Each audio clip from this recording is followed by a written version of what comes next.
Two of the big four banks have slashed their home loan rates following the Reserve Bank's 0.25% cut. Westpac went even further, but experts say the link between the cash rate and what you pay for your mortgage is becoming less relevant, and it's up to consumers to fight for a better deal.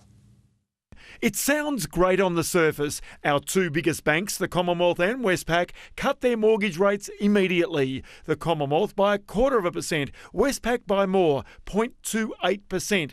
But it's not quite what it seems. There shouldn't really be any mortgage holders on the standard variable product, on the standard variable rate, because it's a very competitive lender market out there at the moment, and discounts off the standard variable rate are freely available. The big banks will pass on these rate cuts to all customers with variable rate mortgages, even if they've already negotiated a better rate. But if you want the very cheapest loans, you've got to be prepared to haggle even harder or walk away to another lender.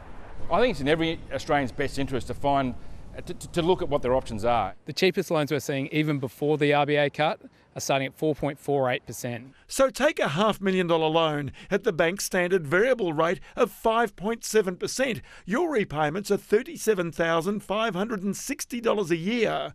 But if you pay 4.5%, the repayments are $33,360 a year. The saving, $4,200. Better in your pocket or the big four banks that made $27 billion last year. For the investment that you're making, an hour and a half discussion with a mortgage broker or an hour and a half research online, you're going to find better options. Also annoying customers, exorbitant credit card rates. They start at 8.99% and go up to 23.5%. So if you're paying interest on anything over, say, about 13%, forget about it and find one of these low rate deals. The cheapest here, the Community First Credit Union McGrath Visa card with a donation to charity. The most expensive, the GE Money MasterCard. That's the one above 23%. More money out of your pocket that you shouldn't have to pay. Ross Greenwood, 9 News. And the interest rate cut has also been passed on in full by Bank SA, the downward move delivering relief to many South Australians.